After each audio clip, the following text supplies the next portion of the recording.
korbannya ini seperti dicekik lalu dibawa menggunakan keranda mayat. Halo bromenku yang kece badai, kembali lagi di channel Galih Dusel bersama saya Galih Dusel.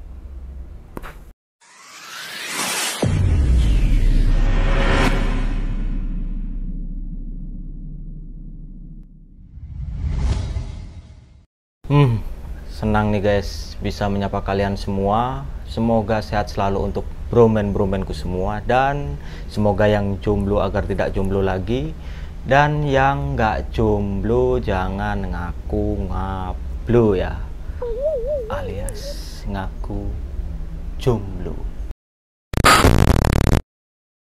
Oke konco-konco, video kita kali ini kita akan bahas cerita mistis yang ada di Jawa nih guys, yaitu tentang lampor. Lampor ya, bukan lapar guys. Cerita yang satu ini cukup populer di kalangan masyarakat Jawa tentunya. Menurut masyarakat di Jawa, lampor ini diartikan seperti makhluk halus yang sedang melakukan keramaian atau semacam melakukan kegaduhan atau juga semacam teror lah guys.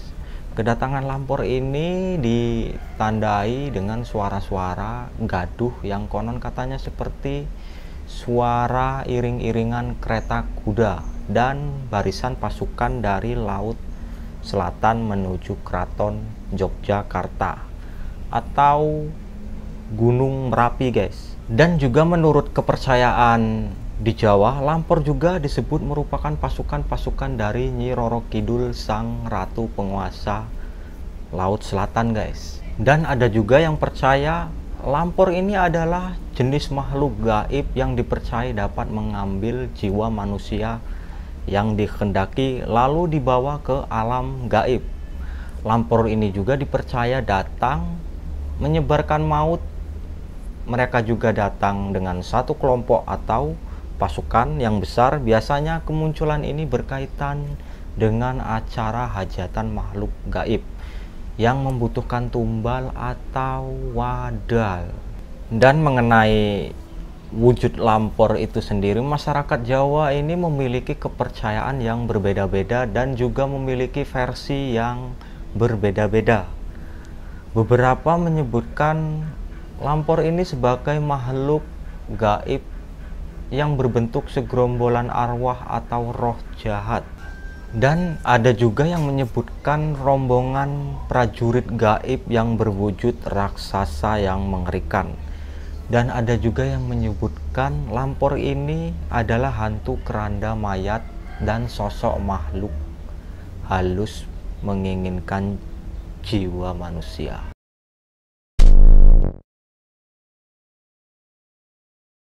Lampor pantai selatan.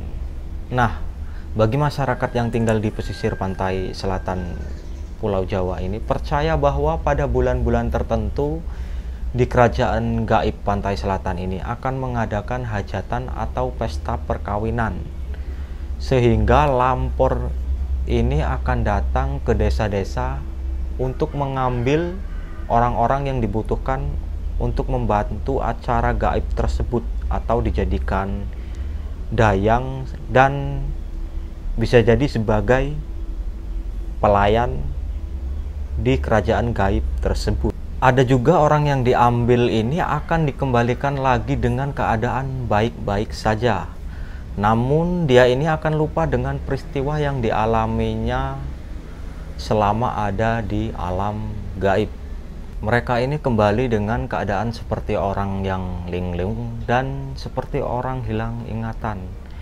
Bagi orang yang pernah dibawa lampor ini ke alam gaib, mereka ini seperti kehilangan akal sehatnya.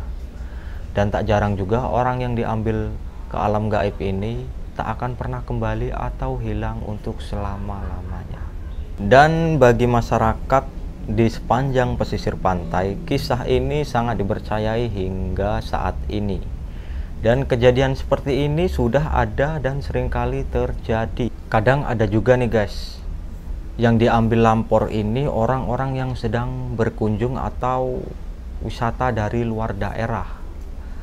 Biasanya sebelum diambil lampor, dia ini kadang didatangi lewat mimpi nih guys, atau seperti menemui hal-hal yang ganjil.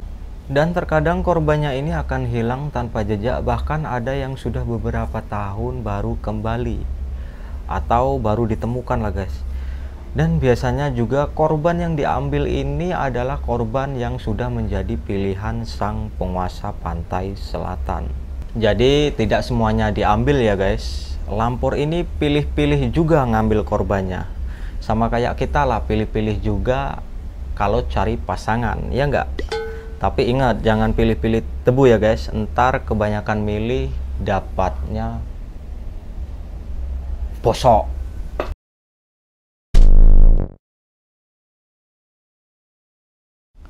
Oke, lanjut. Next, lampor gunung berapi. Sedangkan bagi masyarakat yang tinggal di dekat gunung berapi, lampor ini dipercaya sebagai pasukan dari penguasa gunung berapi yang akan membawa orang-orang yang sudah dipilih atau dikehendaki. Makhluk ini digambarkan dengan wujud tinggi besar dan menyeramkan nih guys. Nah, di sini ada cerita yang cukup menarik nih guys. Menurut beberapa sumber, pada tahun 1986 ini saat Gunung Kelut ini meletus, ada seorang kakek yang bernama Mbah Sumo yang tinggal di desa Udanawu. Desa ini adalah salah satu desa yang tepat berada di dekat lereng Gunung Kelut. Menurut pengalamannya, dia ini pernah menyaksikan makhluk halus yang disebut lampor tadi ya guys. Pada waktu hari menjelang malam, saat gunung itu meletus, kakek ini mendengar suara gemuruh keramaian seperti segerombolan pasukan yang ingin berperang dan berteriak-teriak menuju ke arah rumahnya dan juga menuju ke arah rumah-rumah para penduduk. Karena Mbah Sumo ini tadi ketakutan, dia pun berlari dan bersembunyi di atas bukit kecil yang terdapat pohon yang rimbun. Dan dari kejauhan dia ini katanya melihat rombongan pasukan makhluk gaib ini dengan wujud tinggi besar dengan wajah yang mengerikan mendatangi rumah-rumah para penduduk nih guys. Lalu membawa para penghuni rumahnya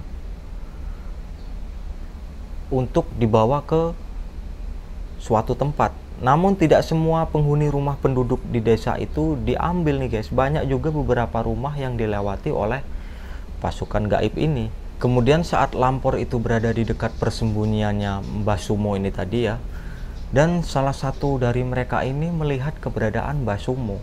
Namun anehnya makhluk yang berwujud tinggi besar ini hanya menoleh dan melihat dengan mata yang tajam ke arah Mbah Sumo tadi, lalu pergi melewatinya saja. Setelah lampor tadi pergi, barulah Mbah Sumo ini keluar dari persembunyiannya nih guys, untuk melihat keadaan di desanya. Kemudian dia ini hanya melihat lelehan lahar yang menyala yang mengalir menuju desa tersebut. Dan katanya dia ini juga melihat bayangan hitam yang hilang secara tiba-tiba nih guys. Kalau menurut kepercayaan Jawa, lampor ini mengambil korbannya yang sudah ditentukan dan korbannya ini akan menghilang secara misterius.